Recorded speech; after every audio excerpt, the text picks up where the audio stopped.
This is from a fan, N64 Gamers. So from that name, you may know where this one's going. He would love to hear your Stevie completely read that wrong. Would love to hear Stevie comment on being one of the main top heels in the story mode of arguably the best wrestling game ever made, WWF No Mercy. And I can agree with that as well. Yeah, no, Nintendo 64, No Mercy, WCW Revenge is right up there. The N64 was an amazing system. And to be that, I think, wasn't No Mercy where they had Big Show and I replaced him as the boss in the story mode or the bad guy? There's a big meme out there.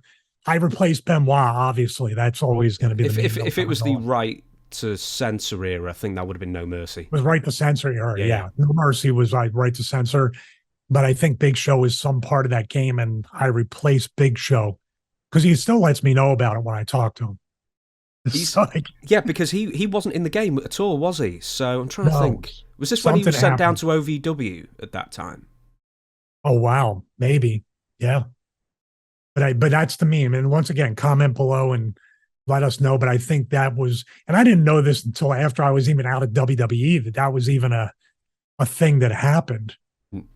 What does Big Show say when he reminds you of this? Oh, I cost him money and all this stuff. I think, dude, you got $1 million contract stuff. He's a great guy, by the way. You want to talk about one of the guys?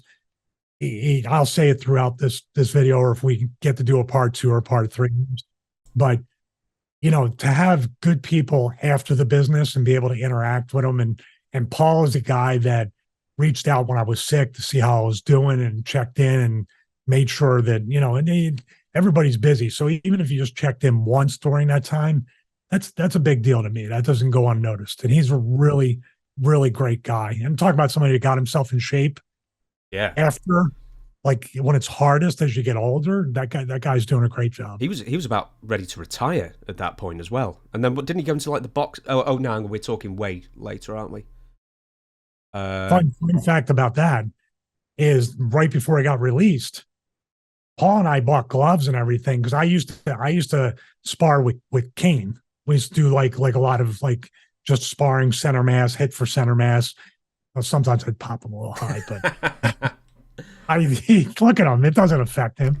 But Paul and I were planning to do boxing training because he did say, I'm taking my cardio, my physical fitness more seriously, and I'd love for you to join me because I know you'll push me. And then I got released the next week. But I was very much looking forward to doing that kind of sparring with him because it would have been so much fun. I just want to correct myself there. He started doing the boxing thing around 2006, sort of around the time he was retiring, and then he got really fit as a fiddle like in the mid-2010s or something, like some of the biggest abs I've ever seen. Yeah, he got fit too, or he was starting to get in shape for the Mayweather thing at WrestleMania in Orlando. So, but I think he wasn't quite where he wanted to be. And then 2 years later is when he wanted to get back into really being fit, and I got released in 2008.